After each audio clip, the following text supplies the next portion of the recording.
The Williamson County Commission made a controversial decision overnight by appointing Josh Brown into the position at the Williamson County School Board to fill a vacancy. Now, that decision was made right here in this building overnight. But watch closely here as Mr. Brown is sworn in. Take a look. Mr. Brown is a graduate of Williamson County Schools. He's also got 3 kids who are currently in the schools right now. He's also a national vice president for Pfizer, and a lot of people are very, very unhappy about that. Now, here is Mr. Brown defending his position, saying that he's really got nothing to apologize for. I'm not going to apologize for who I work for. I'm not going to apologize for living here all my life and knowing some of you people on the commission.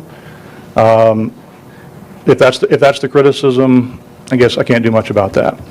Brown says he will be recusing himself every single time there's anything controversial that comes up where it could be a conflict of interest. He will be serving in this particular role until at least August of 2022, when there'll be a brand new election for School Board District 4. Personnel issues in the emergency medical field are not just an issue here in Wilson County. The emergency management director says there's a nationwide shortage in people in this field for various reasons, including pay, stress, and the pandemic.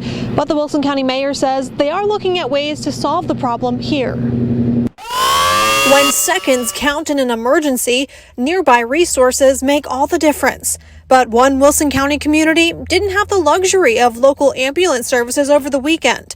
Wilson County Emergency Management says the Statesville Emergency Station was closed for 2 days because of short staffing.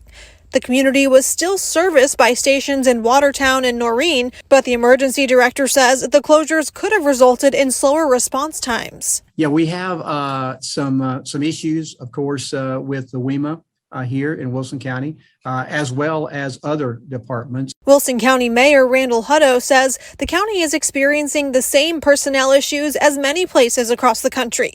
One reason for the shortage, the pay scale. This list shows a breakdown of hourly pay for emergency employees.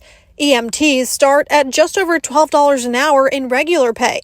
After overtime, they make about $39,000 a year. I think the EMTs start at about $12 an hour and change. Seems pretty low, as you know, for that kind of job. Yeah, I think it's higher than that. Okay. And then, you look at a lot of the places, and of course, for us, our benefits are fantastic. The best thing now we can do, since our benefits are great, let's get the pay comparable to the people that we compare ourselves to, the people that we have to compete with.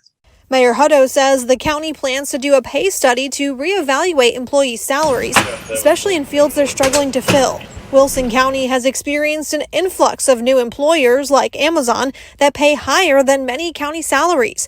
They hope raises, coupled with a good benefits package, could help bring in new employees to ensure each community has the resources it needs. When I first started researching this story, there were no jobs listed on the county website for paramedics or EMTs. So I wondered, how can they recruit people to these positions if there's no way for them to apply?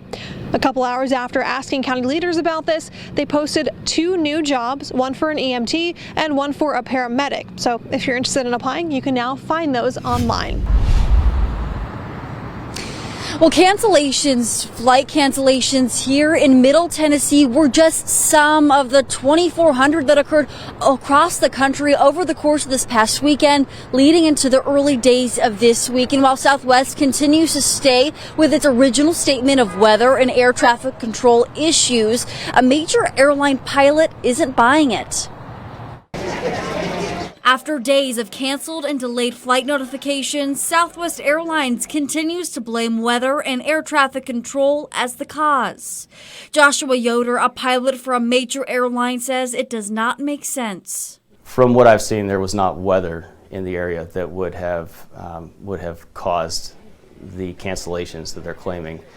Other airlines were moving. Fox 17's Facebook page is flooded with comments like this one, calling the flight issues, quote, totalitarian speak for pilots boycotting due to the vaccine mandate. These comments reference Southwest's announcement to mandate the COVID-19 vaccine for its employees. Yoder calls it tyranny. Right now they're looking at a December 8th deadline. If they don't comply, they lose their jobs on December 8th. They're finished.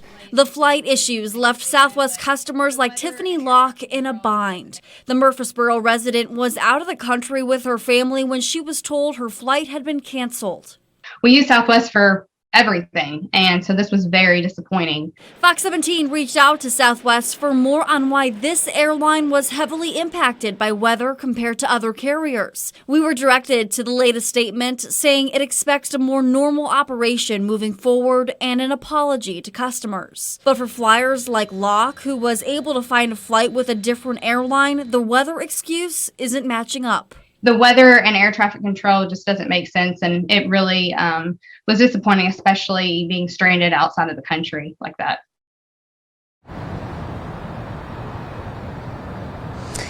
And in other flight carrier news this evening, a judge is now preventing United Airlines from putting its employees on leave if they want a COVID-19 vaccine exemption, whether that be for religious or medical reasons. Now, the judge says the reason for this, he says it's about maintaining the status quo.